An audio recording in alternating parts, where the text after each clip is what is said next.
We're there. Chris, we have a problem, man. You ready for this? Yes. As I hit broadcast, it said there's a message on my screen right now that says Hangouts on Air is going away later this year.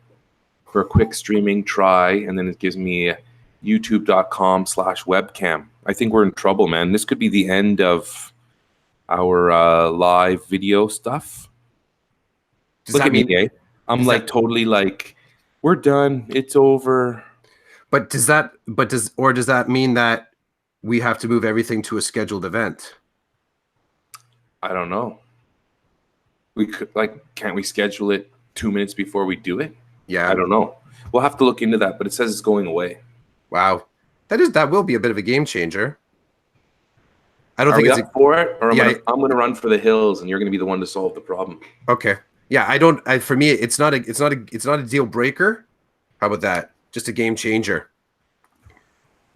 So with 2 weeks off, did you think we were ever going to podcast again? Well, that's funny because I'm looking at the date. This is episode 35.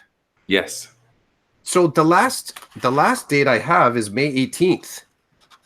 Really? Did we have something in between? I want to say yes. Because, dude, that's more than 2 weeks. Oh.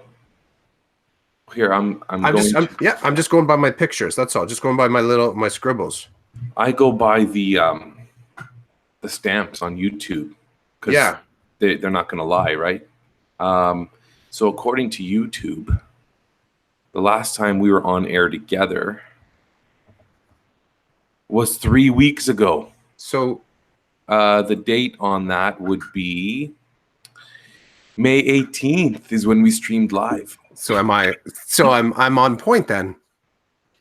Oh, do I have to admit that you're on point? No. This is a joke.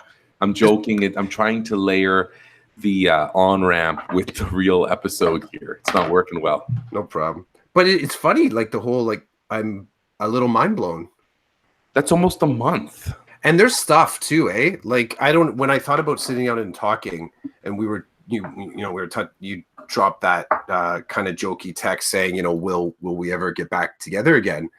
The funny thing, or will we ever cast again? There's an element here of like there actually is a lot of stuff that we could drop into this episode. And I think that's I started to think of the problem of doing a serial podcast. And you probably why they get up to 2 and 3 hours long sometimes. They could be. Because if you're actually trying to account for all the stuff. Because we could, do we talk, I don't even know how to say it without saying it. Because I don't know how, do we talk about, is anything possible for us to drop in from some of the stuff we've been talking about? Like if I just say the word application, can we talk about that? Sure. So we can talk about TED? Oh, yeah, sure. We can talk about TED. So there's big pieces in motion here, right? Besides the fact that you wanted to, I think so the whole on-ramp about talking about creating, I don't know what the words we want to use, creativity. I think it flows into that nicely. I think we have a little bit to talk about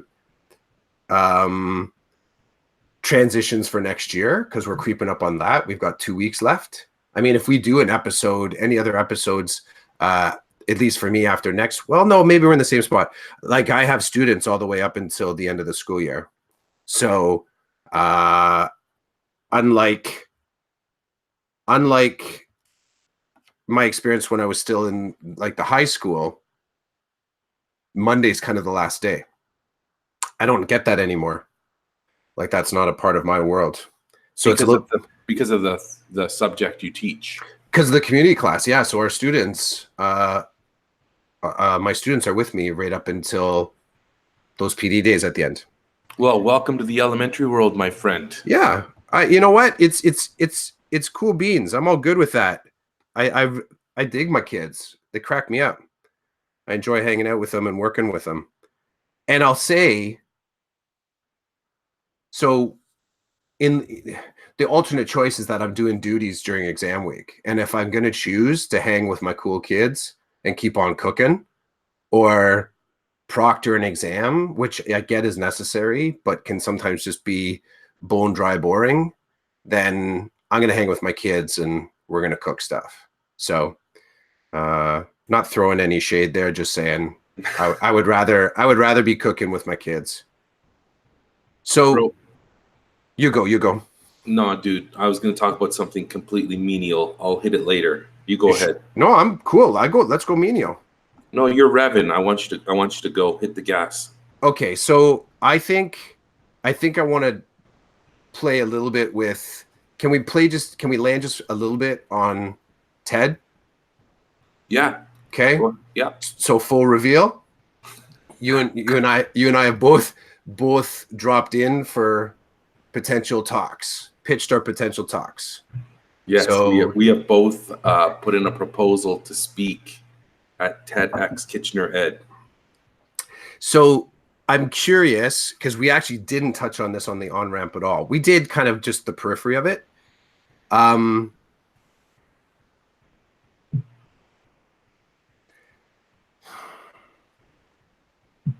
stuck is it in your mind waiting to find out if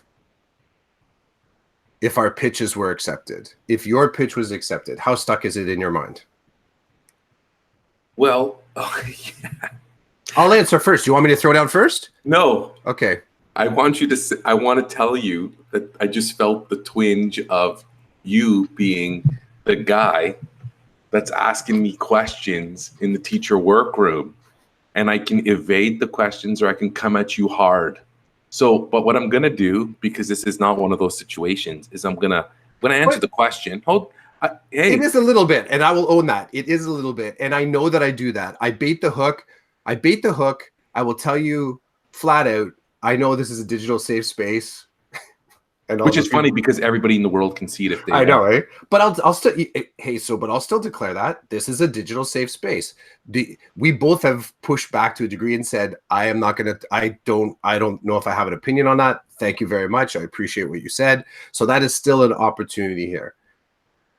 I do bait the hook though. I realize I'm casting out.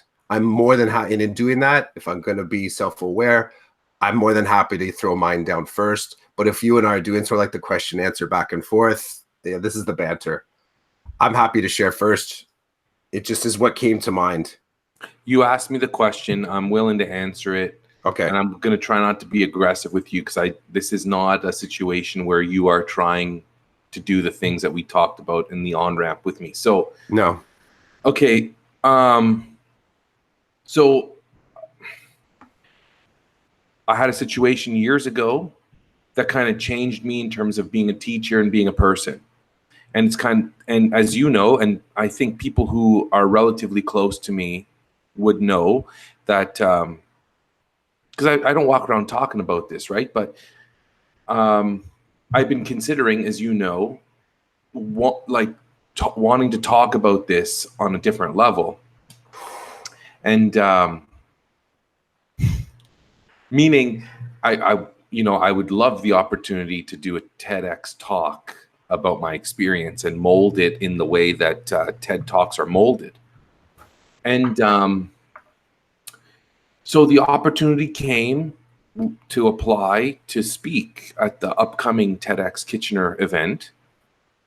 And you and I both were like, hey, we've both got ideas ideas worth spreading, we think.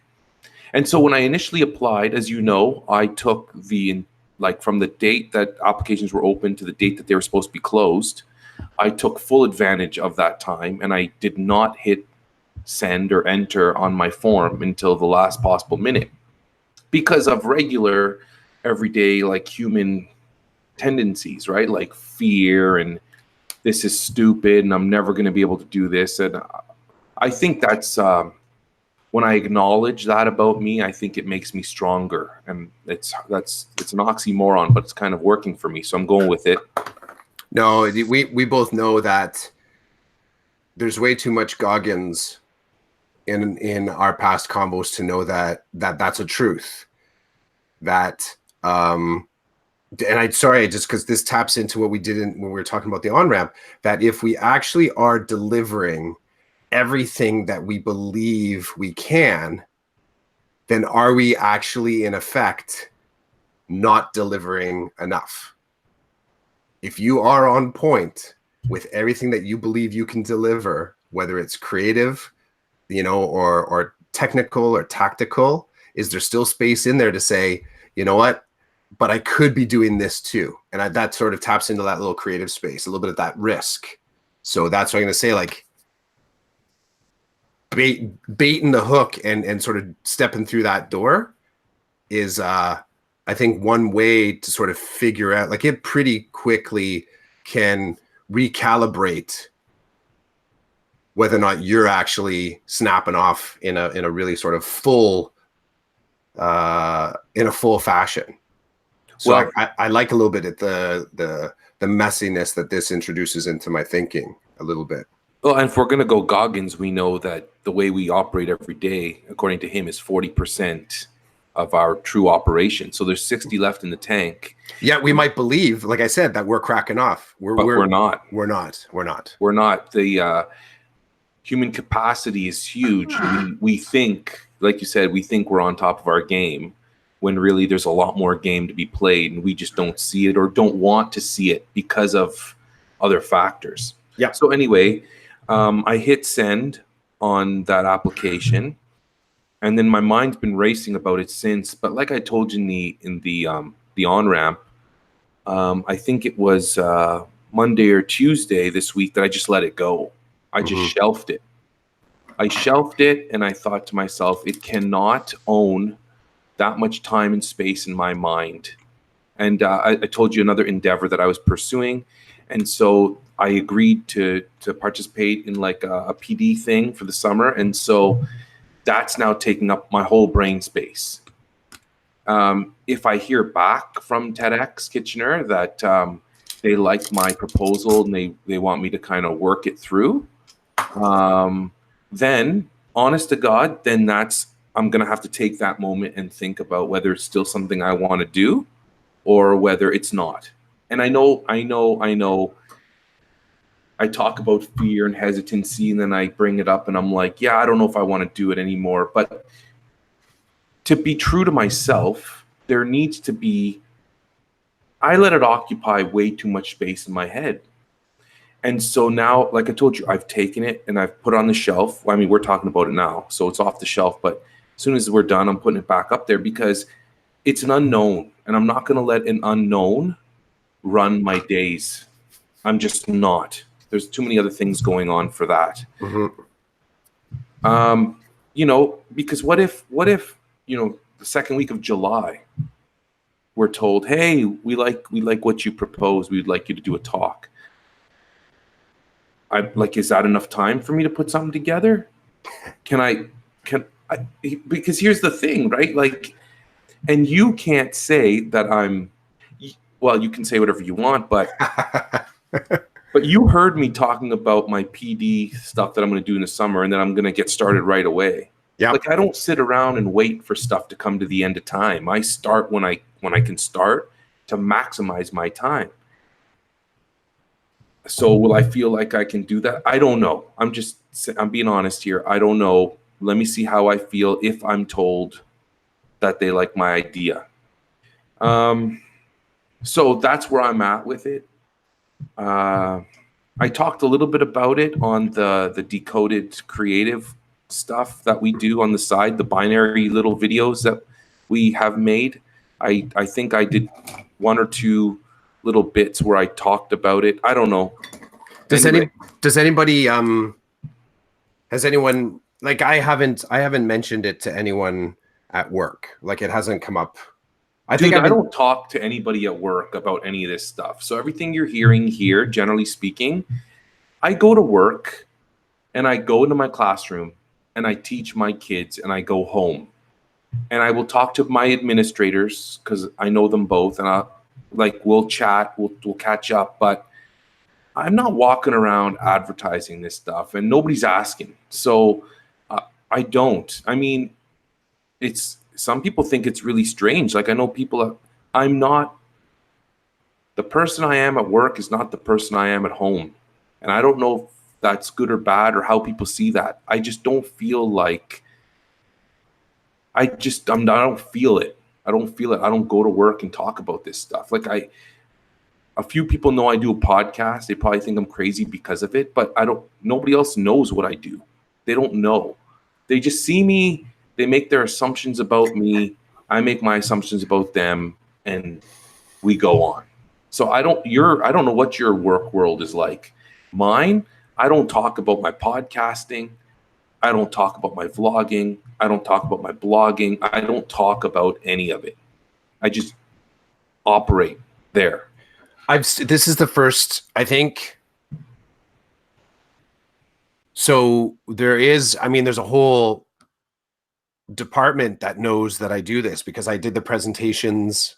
I supported my colleagues and went in and I got to do presentations about podcasting in 12U, a 12U classroom. It was interesting because in one of the, so I did it for 3 different teachers, and one of the teachers dropped in the word expert podcaster. And I was like, oh, like, okay. Like I was like, no. It's funny because it's still like it's moments like that where you sort of like, I mean, we often say the side hustle, but then you realize maybe the difference between, like, my perception is that I'm a hobbyist. I mean, if you don't have a set, I don't have the rigor that I would say, because that's kind of like to call someone an expert. It strikes me like that's cracking off on multiple modes. And I don't think that I ascend to any of those modes. But one of the things, like, I think I might have bits of it, but one of the things I definitely don't have is the rigor of organization and scheduling, which really, if you are going into that space of being called an expert, you know, I think you have to be held accountable to that type of criteria. So it was just funny. And I said, no, I said, okay, thank you, expert, but don't confuse that with me being here, being a teacher, trying to show you what I'm doing. I said, don't let that sort of like that idea somehow cloud your belief that I don't make mistakes, and that, because it's just me. Like, it's just, you know, I don't have a team. So the things that I put together are like, there's rough patches in it and there's stuff like that. But as far as talking to it, like, there are a number of staff that know that I do it. And I've actually spoken to 2 staff members. They're on the Squirrels podcast. So Eugene Chun and Sarah Vitelli. And when I approached them to talk to them, it's funny, the approach was no different in a lot of ways than I have with everybody. And I talked about that in the training with the kids. I said, there's a really powerful tool in your belt and you don't know how powerful it is, and it's the cold call, but that empathetic cold call. So just making contact with someone saying, I'd really like to have a conversation with you about this thing. Second layer is, would you be comfortable with doing it on a podcast? And I said that I, you know, doing the cold call with my 2 colleagues worked out really well. They could have said no, and there would have been fewer people sort of kind of drawn into that reflective practice family. I like having the conversations. I like providing a forum to have that kind of open reflective space. And I also like introducing people to the forum. I enjoy all of that, right? So it's interesting. There's more people knowing. I've asked one of my administrators if he'll talk with me. So it being known, those pieces are out there. They're out there. I haven't had it come back. Actually, when I was asked to do the presentation, the session with the classes, I think that might be the first time where I can clearly say what I do as a podcaster brought attention and opportunity to me. Got to be honest. Without me, like, I didn't do anything to do it. It was just, hey, would you be interested in? Which seems to me similar to the space that you're in with this thing that you're doing this summer. Just your effort of doing something came to the attention of someone that thought, hey, this guy might be able to do a thing, create a thing, make a thing. Because I was a little bit a part of the on-ramp, like sort of the ask that you have to do the PD this summer, which kind of comes into, you know, I think what you wanted to play with a little bit on the podcast today was talking about creating or creativity. I'm not sure what the launch word is for that. Before we launch that, I want to hear your thoughts on the TEDx application and what you're doing, what it's doing to your head, or what you're doing with it in your head. When we were, I mentioned to you my idea of being creative is for me, being creative is about existing in a creative space is about producing as much outside my head as possible, as much as possible. So for me, that includes drawing. It includes, writing poetry. It includes, kind of doing podcasts. Like I had this sense of there's no end game there's no end game where I can say I've become an expert in these spaces. For me, I'm on the other side of it pops up in my head. I need to manifest it. Whatever gets manifested is a response to my sort of like constant state of agitation. Like I'll have ideas or sort of like questions, and then I pursue. I mean, it's in some ways very much connected chasing squirrels, right? Like that's kind of what I feel like I'm doing constantly, these ideas, these opportunities. So the whole thing about the thing that messes with my mind with the TED is that for better, for worse, it feels incomplete. So if it's a yes, Clough, that sounds cool, come on board, share your idea. I'm like, oh man, now there's a deadline out there that I have to travel to. If they say no, then it's like, oh man, okay, so that deadline is now done.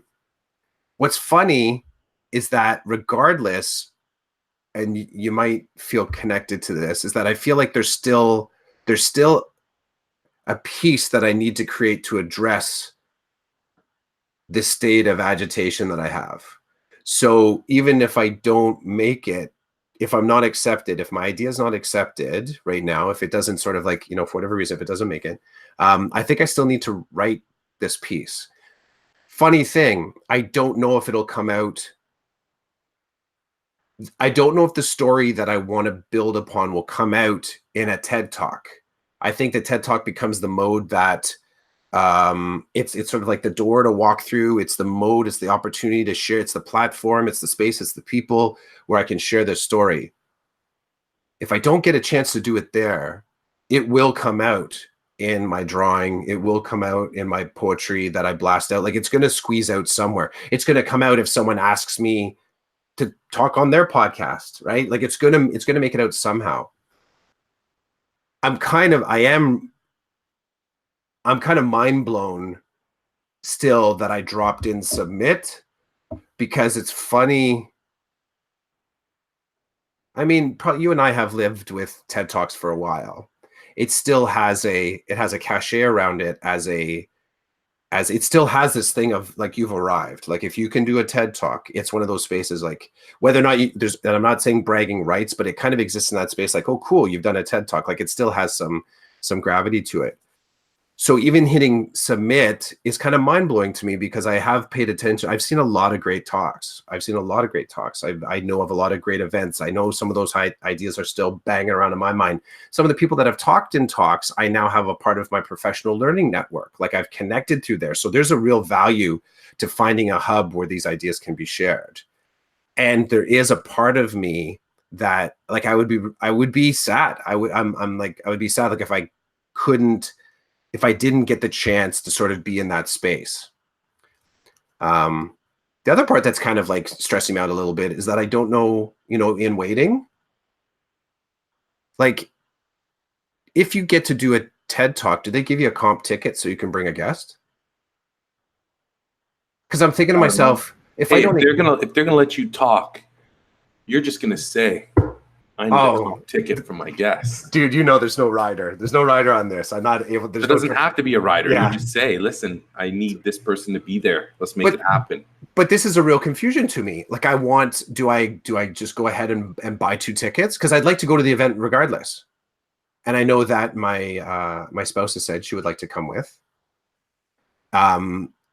So do I get the tickets and then wait, do I get a comp ticket? It's just, that's another little thing that's cracking. It kind of occurred to me yesterday. I saw a tweet coming out from one of our colleagues, Will, and he's like, yeah, I got my tickets. I'm like, okay, damn, do I have to pick up tickets? So anyways, yeah, I would feel that moment of sadness if I didn't get a chance to speak. Would it stop me from applying again? No, because I've hit the send button. I now have, like, the moment that you hit the submit is the moment that you accept you could do it again and again and again and again, at least for me. So I don't make it to this time, who knows? I'll probably drop in and you build that comfort around the discomfort. You're like, yeah, well, you did it once, Clef. Like, you didn't make it there. There was no obligation for them to take your story. So if you really do want to tell your story, find a way to do it. There might be another TED event. Maybe it'll be, a Pakachka, like a PK combo. Who knows? It'll make it out somehow. When you talk about the accomplishment, like, for lack of a better word, of doing a TED Talk, I always think of Jesse Itzler's idea or concept of building your life resume. And I never thought of it that way until I was introduced to Jesse Itzler and what he does and, like, the books he's written. And he talks about, like, live your life in a way that you're building your life resume. And that's what, just like in professional, like the work that we do, you're on a committee or you do something for the ministry. Those are big items that you then put on your professional resume, saying, look, like, I've done some pretty cool stuff. And this is why maybe I'm a candidate that you'd want for a particular position, because look at the things I've done. I've gone out of my way to do this, this, and this, and I've been successful, blah, blah, blah, right? And I think as I get older, I am now starting to see the life resume as something that I want to chase. And I want to chase for a few different reasons, right? Like, one of them can be, I want to leave something behind when I'm done that people will look at and acknowledge in a positive way. I mean, some people don't want that. Some people just want to go off and just move on. I would like for my kids to see that I did some stuff while I was alive that were kind of cool and kind of taking a risk. But what do they do to me after I go through them? What have they done? And I would like to think that the things I do for my life resume help me move through my life in a better way, help me grow. And I think that this opportunity, I believe in the TED Talks. I believe in them. As do I. And, so much so that for the past 4 years, 3 or 4 years, I've been running a TED Club at school. And so I've been teaching students how to get their ideas out. And you know what? Now that I'm talking about this, the main thing that I've come to know from working with students is that it's funny. They always start by saying, I don't have any ideas worth sharing. And I'm like, what are you talking about? Your head's full of ideas.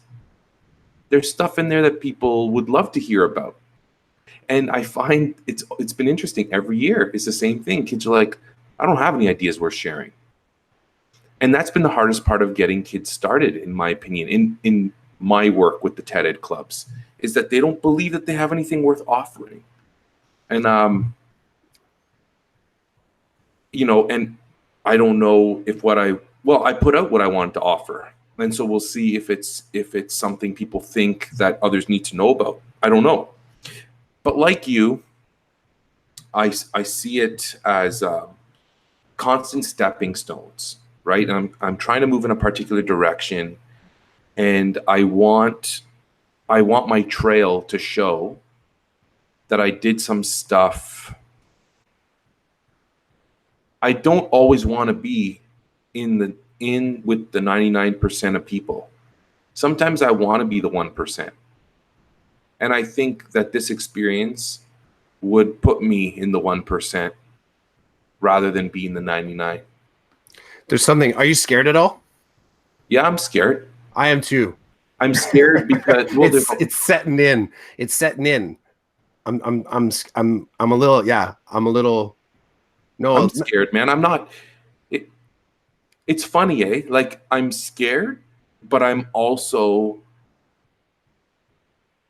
scared because I've been programmed to be scared.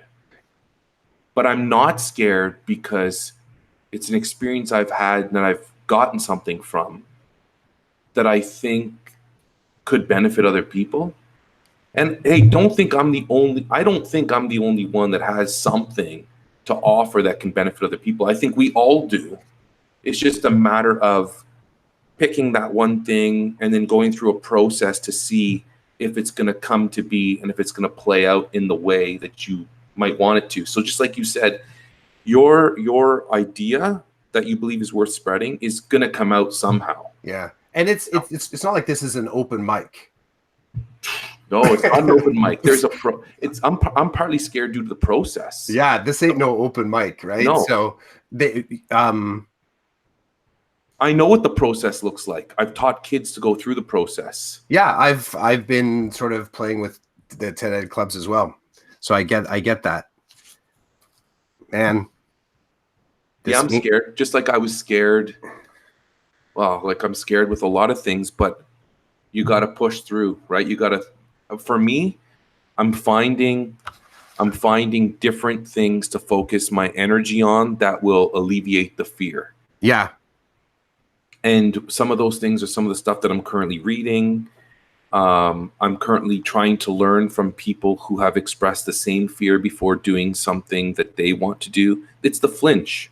I talked about it before. I love the flinch. There's a book about it, and I've not read the book, but if you Google it, you'll see what it is. The flinch is a concept, an idea that a guy wrote about years ago about when you say you're going to do something, you're about to do it, and then all of a sudden you back away and you have that rush of fear and doubt that just comes over you like a huge wave in the water as you're about to dive in and enjoy yourself at the beach. And then that wave comes and hits you and you're like, I'm out of here.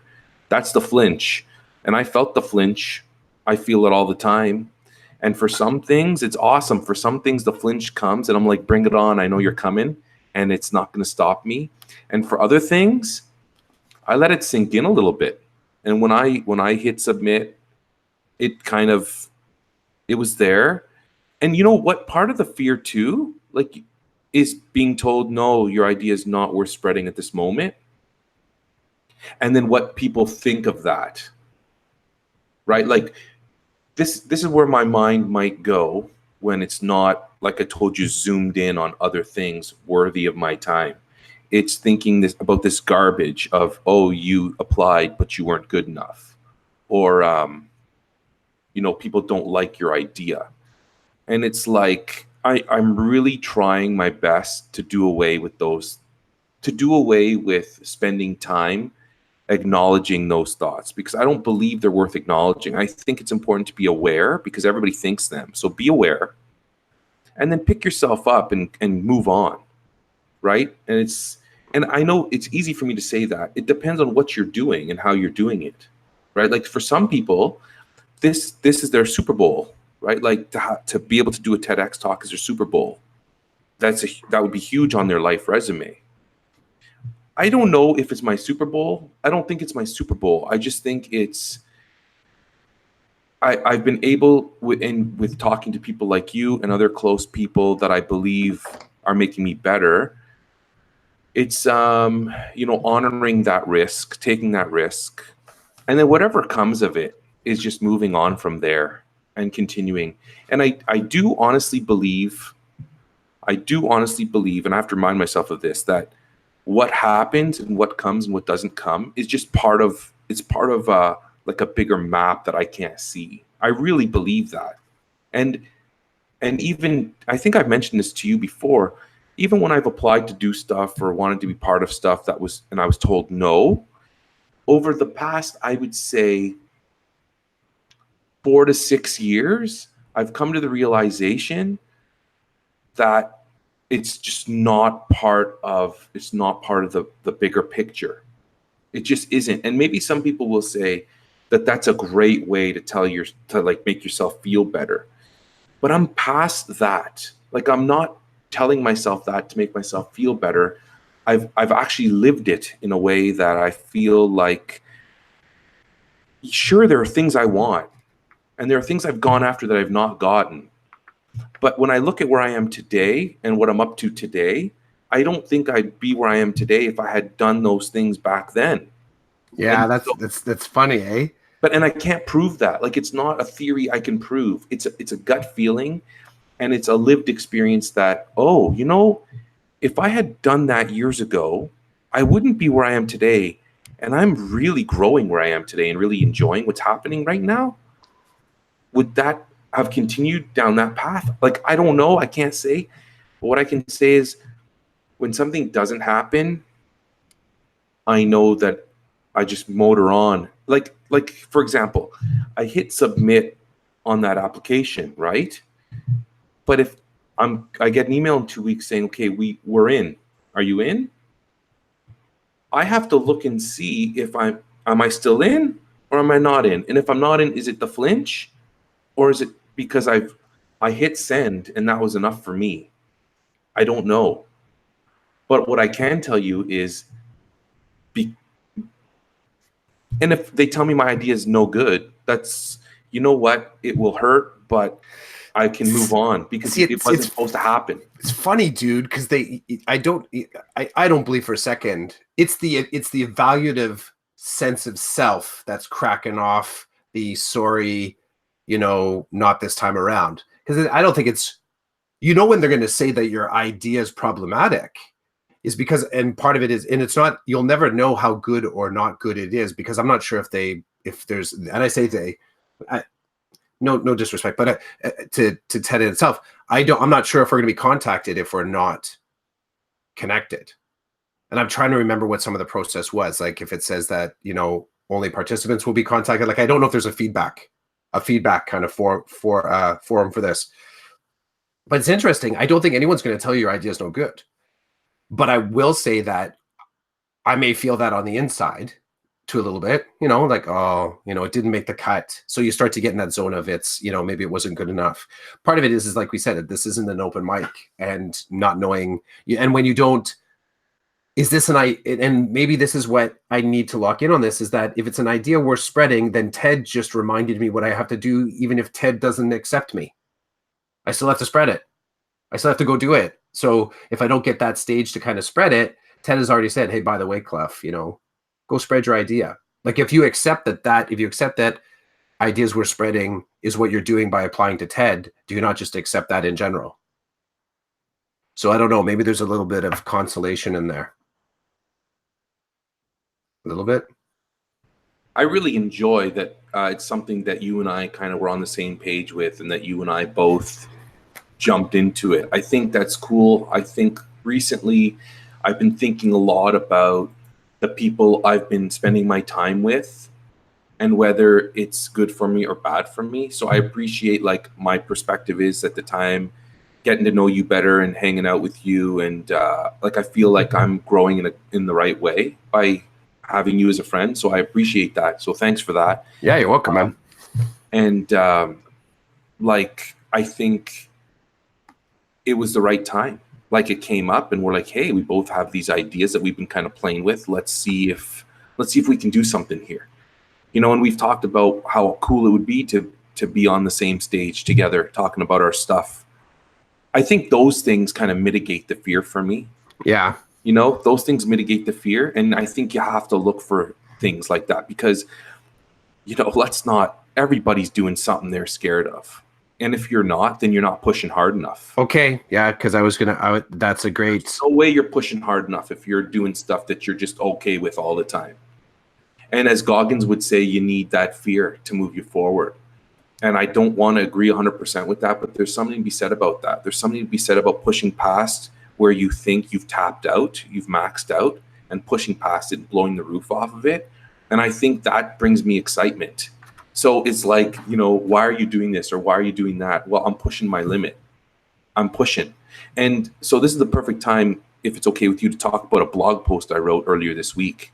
Do it. Okay. So I was taking an AQ course, and when I signed up to take the AQ course, I was like gung ho, right? Like most people are when they sign up to take a course. And why did I do that? I did that because like there were several reasons to taking that course. One of them was, hey, I get to learn, and that's a good thing. It's going to hopefully make me better. But and you know, like I like accumulating the learning. So sign up, take the course. And throughout the course, there were several times where I was just like, I quit. I'm not doing this.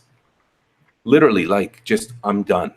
I would look at the next assignment, and it was constant assignment after assignment after assignment. You know the grind of an AQ course, and any teacher who's listening, who's done an AQ course knows there's a grind to it. It doesn't stop. Like you start the first week's easy, and then you assignment after discussion, after reading, and it just goes on and on and on. Yep. And so I would hit some of these big assignments. I would be like, I'm done. Like I'm not doing this. I don't even know where to start. I'm just not doing it. I'm going to forfeit the course. And I wrote a blog post earlier this week. This was the last week of the course. Actually, I got a message this morning from my instructor saying that I've been recommended to the College of Teachers, that I've successfully completed the course, which is great. Feels good. But, yeah, it feels great. I did the course. But throughout the course, at least 3 times, I was like, I'm done. I'm not doing it. I'm just going to forfeit the course and move on with my life. Mm-hmm. And I wrote a blog post about it and about what I did do to get through the course and how it connects to like the leadership framework in Ontario. So I wrote this on my leadership blog, and I felt like it was important for me to, number one, acknowledge my process through this thing with respect to leadership, and be kind of vulnerable, because I feel like that would probably make me a better leader. And the second thing is for anybody who reads it to be like, holy cow, you know, like somebody else has felt this way, not necessarily me, but holy, somebody's felt this way. They wanted to quit, but I see that they make stuff and they create stuff all the time, and they wanted to quit. Like, I don't get that. There's like a conflict there for some people. But yeah, I pushed through though, right? Like I pushed through, and I used some ideas that have been presented to me in readings that I've seen over the past few years and videos I've watched of people who have wanted to quit but didn't, and then talk about what they did to move on. So for me, I'm just going to drop these 2 things. For me, the 2 main things I did to not quit is I would tell myself, I'll quit after I finish this assignment. So if I really want to quit that bad, I'll finish this assignment and then I'll just turn off the computer and I'm done. I'm out. That was the first thing. And then the second thing was that if I was going to fail, I was going to fail by acting rather than not acting. And so I would just start, like I would take the idea that they wanted me to deal with and I'd just start typing. And I would put something down on paper so that, okay, if you're going to fail or if you're going to quit after this thing and make sure you do something. Don't just walk away having done nothing. So those 2 things got me to the end of the course. And it's funny because I was talking to my wife about it. And when I was provided with this opportunity over the summer, which I'm not ready to talk about, but, you know, I told my wife and she's like, do you really want to do that? Like you just took this AQ and you were dying. I was like, yeah, I was dying, but I was dying not because of like the content of the course per se. I think I was dying at like the time commitment and being lazy in a way. Like, dude, I don't know about you, but I've been coming home like just wiped. Oh yeah. No. Exhausted. Yeah. And then to think, okay, I need to put an hour into reading. And then not only am I going to put an hour into reading, but then I got to put in 30 to 40 minutes of writing. But I have to try to retain what I read. And my brain doesn't work like other people's brains. I can't hold on. If I read something now, I can't wait until next week to write about it. It'll be gone. And there goes an hour.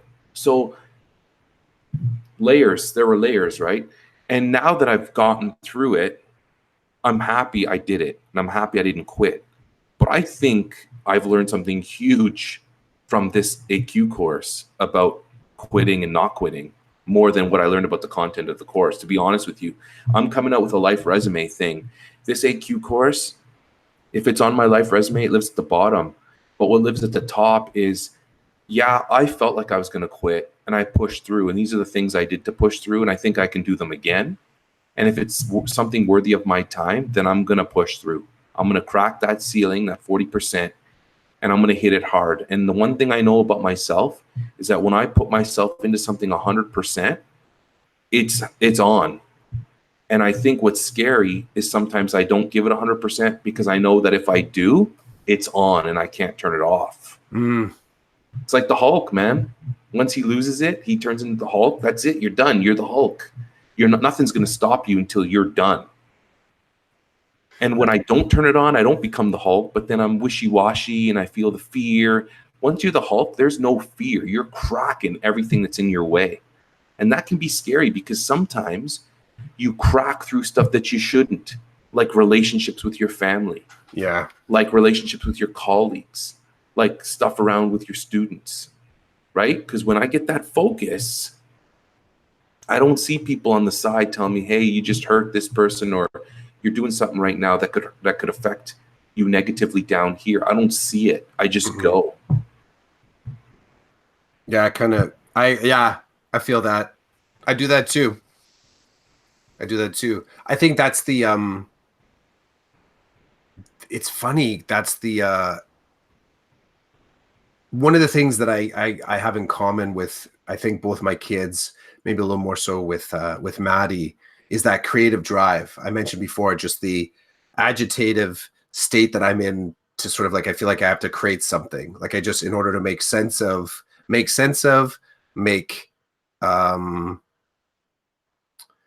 real, like there's so many things that when I get an idea of thing that I want to try, it's like it has to manifest outside.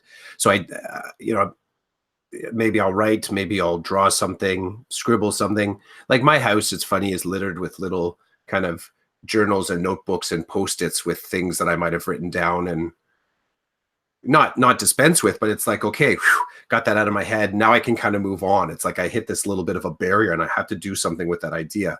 And it's funny when you talk about that, it makes me think about how, do you remember way back in the day when we were talking about podcasting, one of the first conversations that you and I had was around this art form. I think it was connected with this art form, but it was connected with the sort of like pursuit of professional and personal development. And we talked about it in the frame of it being an affair.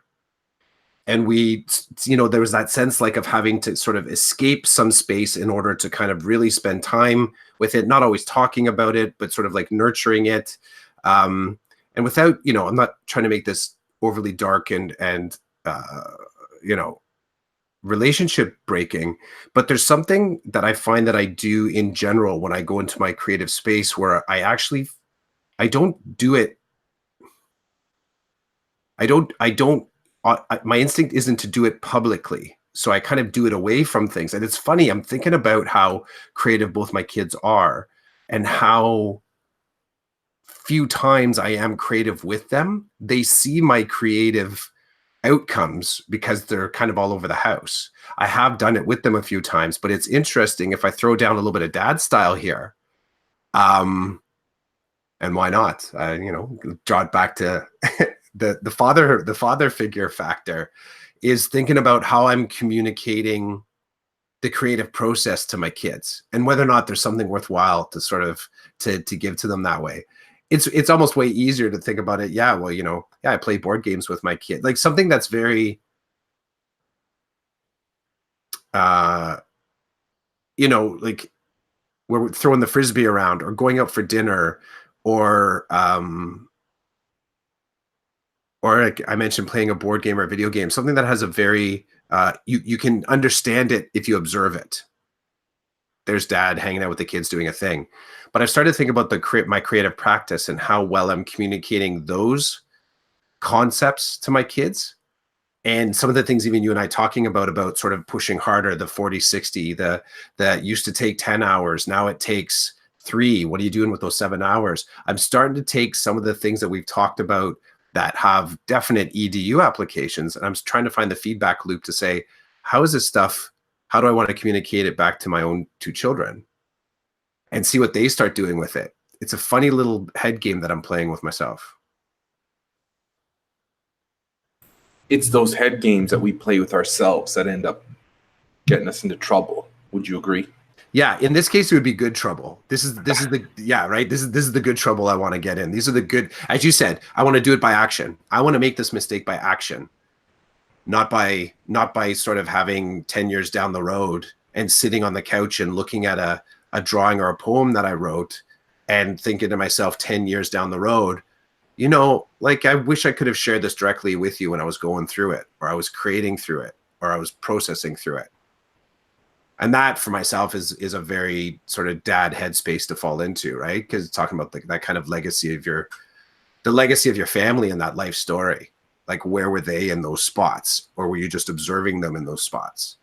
So how do I include? I'm thinking more and more often about how do I include my kids in my creative messiness and see if they can draw anything from it. I mean, I have in hits and fits. My kids have done some podcasting. Maddie said she wanted to talk about. We're going down today for in our town. There's some Pride events locally, and Maddie has said she wants to do a podcast on Pride. I said, okay, we can definitely. I said, if you want to have that conversation, but I also thought important for her to have some experiences that can inform that conversation a little bit more than just what's kind of packaged in school. Like, what does this look like on the ground real time? So yeah, we're going to go hoping that it looks like the weather's holding off, which is cool. So I don't know what's down your way, but we got some sunshine. So yeah, that's dad style, yo. That's what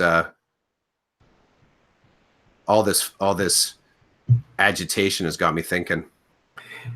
Yeah, you're quite the agitator. Like bringing up the TEDx application, which it's not a secret, but it's not like, I don't know about you, but I mean, I talked to my wife about it, and she seemed like supportive of it, so that was cool. And you know, it's funny now. This is hilarious. How can we be so open on this podcast, knowing that it lives for everybody to see, but that doesn't stop us? Like, there's got to be somebody's got to have done research on the weirdness of your brain with respect to that. But on Facebook, I don't know what I did. I reshared the TEDx call for buying tickets or whatever, and a friend of mine commented and said, I got my tickets. Did you get yours? And I said, no. And then the response was, well, are you going to be speaking at it? And I think I said, no, because I'm not, right? Like, nobody's told me I am. So as of right now. But I mean, the answer is no. I'm not going to be like, well, I applied to talk. No, I haven't done any of that. So, I mean, the only people that knew were you and my wife. Yeah. And, but nobody listens to the podcast, so nobody really is going to know anyway. But hiding in plain sight. Hiding in plain sight. Yeah. Just like the binary stuff, the videos, nobody knows. But that's not stopping me from doing what I need to do, right? Like when I feel that creative twinge, I think, do I want to make something out of this, or do I just want to kind of deal with it in the moment? And sometimes the answer is no. I'm going to make something. Mm-hmm. Which brings me to the kind of menial thing I want to talk about, if it's okay with you. Yeah, for sure. So after EQAO testing, my students wanted to have a celebration that they had gotten through the testing. And I was like, 100%, let's do this. So part of our celebration was I gave them a treat and a beverage, and we watched 2 movies.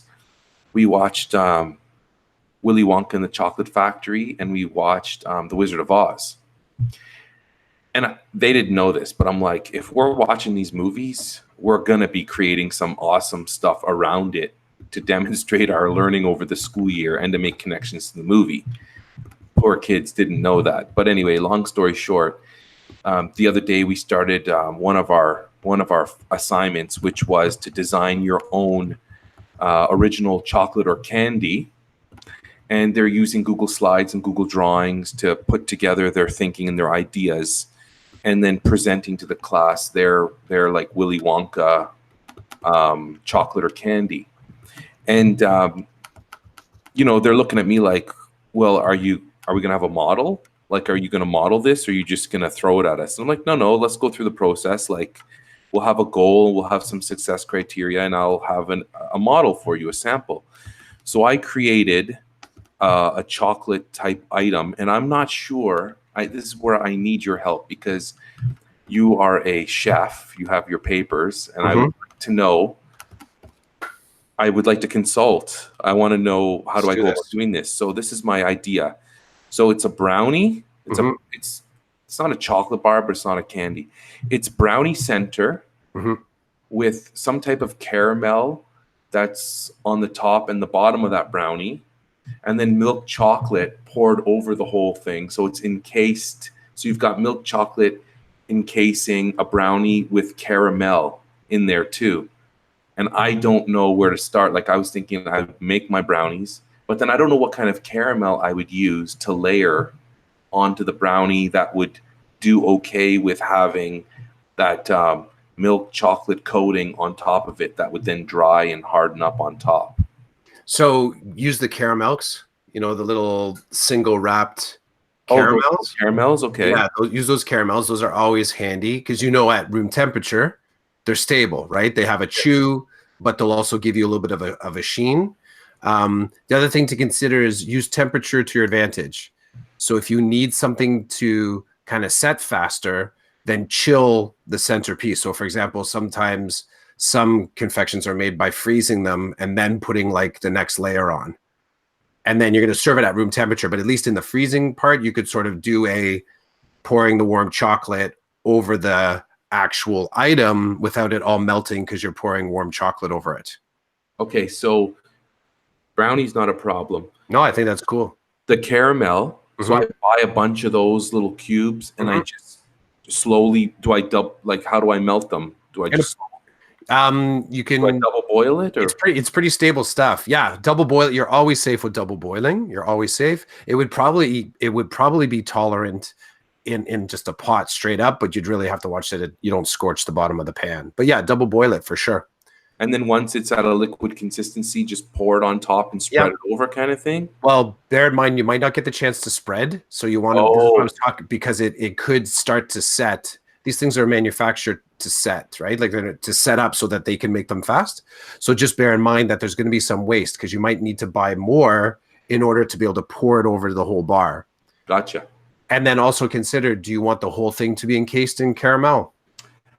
Originally, yes. Because then that means, correct me if I'm wrong, but that means that if I did the top layer, then I would need to throw the thing into the fridge or something to really harden it up so I could flip it over and then pour the next layer on. And then, So I might cheat this one time because I don't know what I'm doing and I would like it to be relatively successful. What I might do is just brownie, and then on top of the brownie, the caramel, and then the milk chocolate all around it. So then I'm thinking with the milk chocolate, and correct me if I'm wrong, what I would do is after the caramel sets, I could throw that whole thing into the fridge or the freezer, bring it out, pour the milk chocolate over the top with the caramel. When it's set, turn it over, and then do the chocolate thing on the bottom of the brownie. Let it set, and then flip it back. Yes and no. You can come at this two ways. You can, depending on how stable that bar is and how big it is, you can put a skewer in it or two skewers in the one end. So you have like a better handle to hang on to. And then instead of pouring the chocolate over, you could actually have a bowl of chocolate and dip it in and then take it out and let it set that way. So you'd actually get it completely encased in chocolate. And if your actual bar was frozen, right, with the sticks in it, then that warm chocolate's going to set really quick on the outside of your chocolate bar. So you're not worried too much, like almost instantly, to tell you the truth. And then all you do is you let it come to room temperature, take the two sticks out. You should be able to pull them out once your bar is at room temperature again. And if you really wanted to, you could take a little bit of warm chocolate and just dab the two holes that the sticks were in. Okay, so now I think it would make more, if I was going to put sticks in the brownie, it would have to be, you're right. The sticks would have to be frozen with the brownie, because a brownie with a stick in it, it's going to fall apart. Yeah. Right. But frozen. I mean, you could also consider just doing this, that it's on a stick.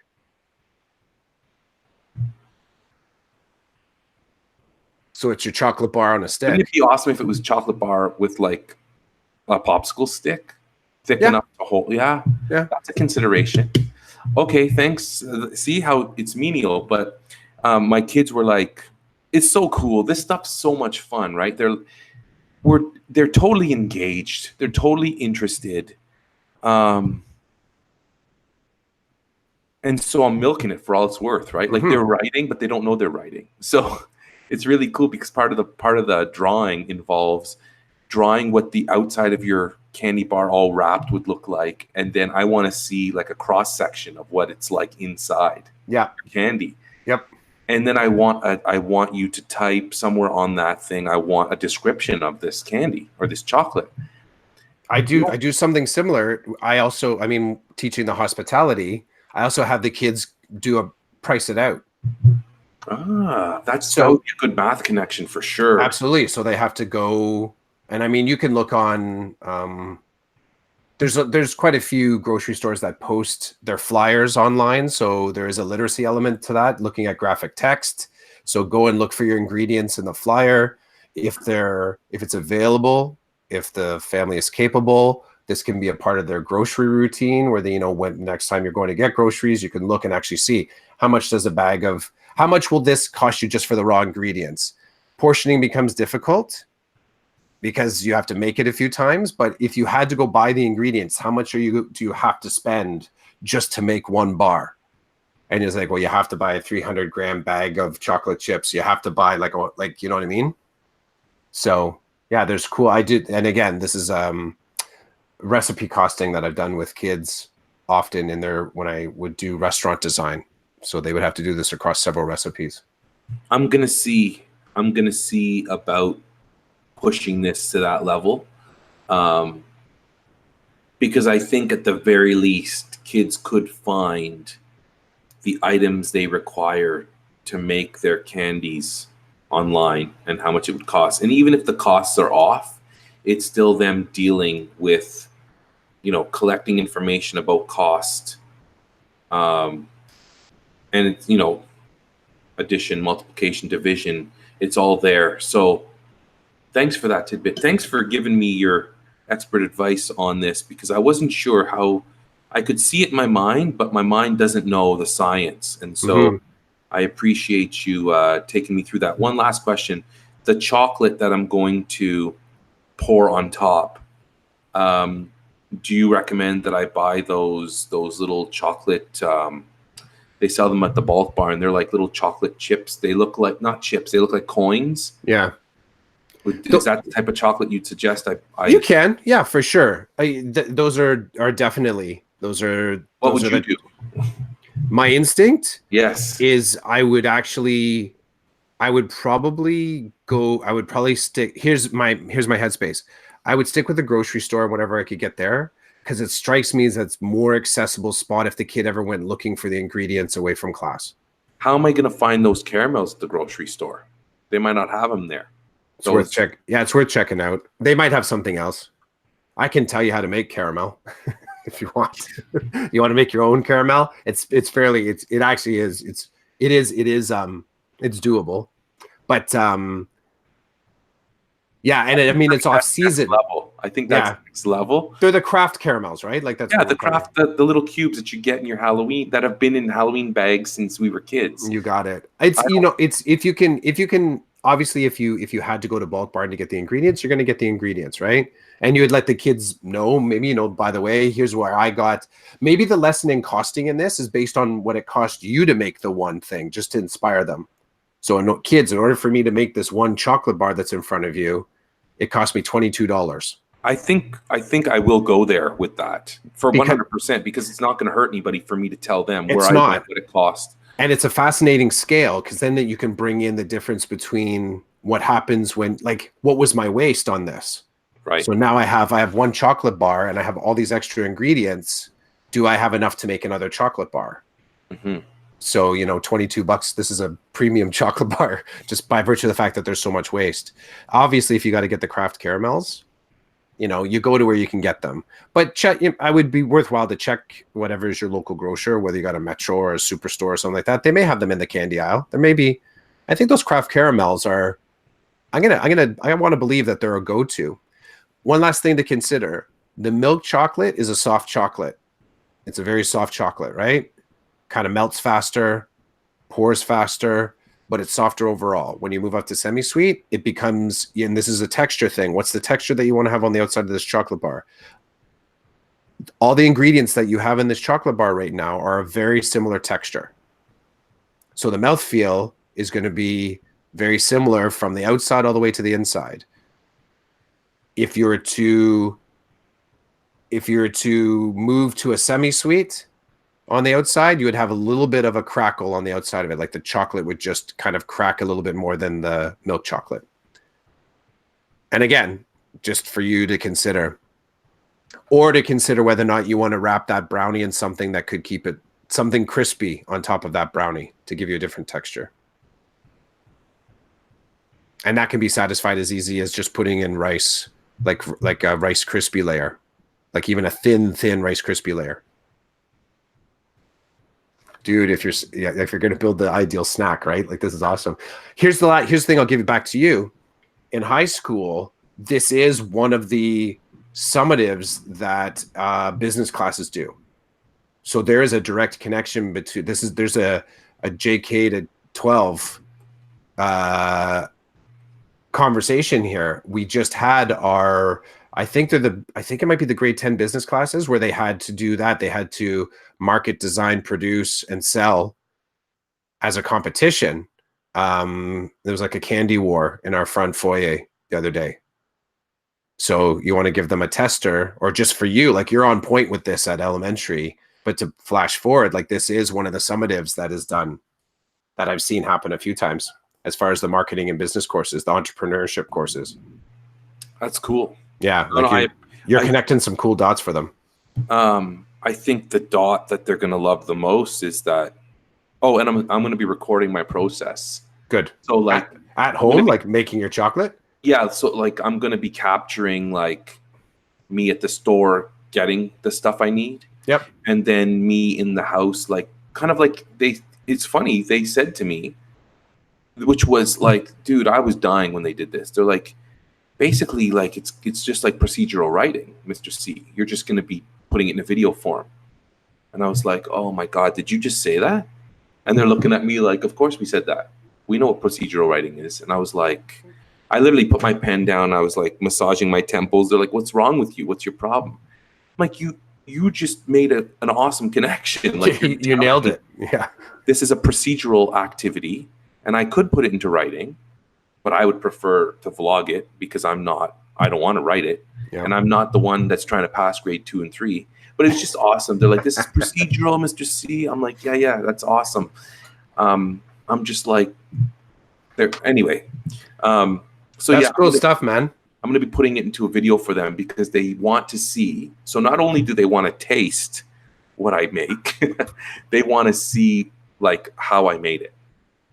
Yeah, I'm like, okay, that's cool. I think I can handle that. That is cool, man. Which is so awesome because they've totally embraced that mode of learning and understanding, like the visual component, right, and the whole media component. Like these kids, ever since I started working with YouTube and the kids learning, it's like I've been doing it for like 2 or 3 years, and the kids love it. They love it. They think it's awesome. They want to be part of it, and they're learning from it. And like that's what more could you ask for, right? I don't think you don't need to ask for anything more. That's that. There's the pieces, dude. Those are all the pieces. So is this it? Did we drop episode 35? Yeah, I want to throw one thing back at you. It's kind of fascinating. I'm tying it to I told you that I went out with some colleagues yesterday, and I love.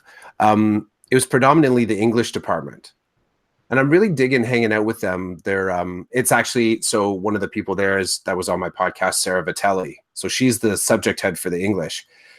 Like, just really cool to watch her brain work and to sort of work through things. And for me to say, I gotta up my game to be able to keep up with this conversation. I love those moments where I accidentally step in it and then realize I got some homework to do. I really have some homework to do. But one of the questions I posed, and again, the baiting the hook, I asked the table, I said, has a student ever said to you, well, this assignment's really interesting. It's really interesting the way you designed this assignment, teacher, but this was my interpretation of the expectations. And on the surface, that can be a really simple conversation. But what if the student's interpretation is better than yours? And what do you do with that? And this is what brings to mind this particular space you're in right now with the kids, is that it opens up the opportunity for them just to start to get that working, sort of grinding understanding of the expectations, where in future they're able to sort of do a little bit of pushback and say, but this is how I interpreted the expectations. And they're on point with their, like they're able to attribute it, they're able to sort of like express it, they're able to sort of connect it, and also real-time project it. So what they wanted to create, though it wasn't what you considered, when they actually push back and say, but this is what the expectation said to me, you kind of go, like your kids, this is procedural writing, sir. Like they get it. You don't have to work it anymore, and you can sort of be surprised by it. But I really liked, that's what brings to mind this moment yesterday. And we spent some time talking about what kind of opportunities that would look like at the high school level.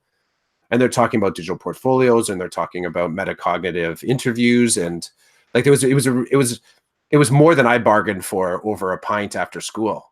And, you know, as I'm driving home, I'm like, man, there was just so much more there I want to talk about, but, you know, had to pick up kids. It was cool PD for a Friday afternoon. Excuse me. Those moments are pretty cool. Yeah. Yep. So here's the mess for today. I'll show you the pic. How do I do this so that you can see it well? Actually, maybe it might just show. I'll send you the capture. Awesome. Very cool, very colorful. There's a Van Gogh quote buried in there. You know what? I'll tell you the quote because I think it's on point. So it says, "A great fire burns within me, but no one stops to warm themselves at it. And to passers-by,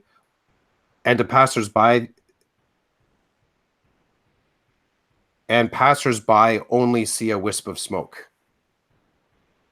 And I think that's kind of what we touched on today. It's that sort of process that, you know, you might notice the outcome, but you don't always pay attention to like the process that someone's going through.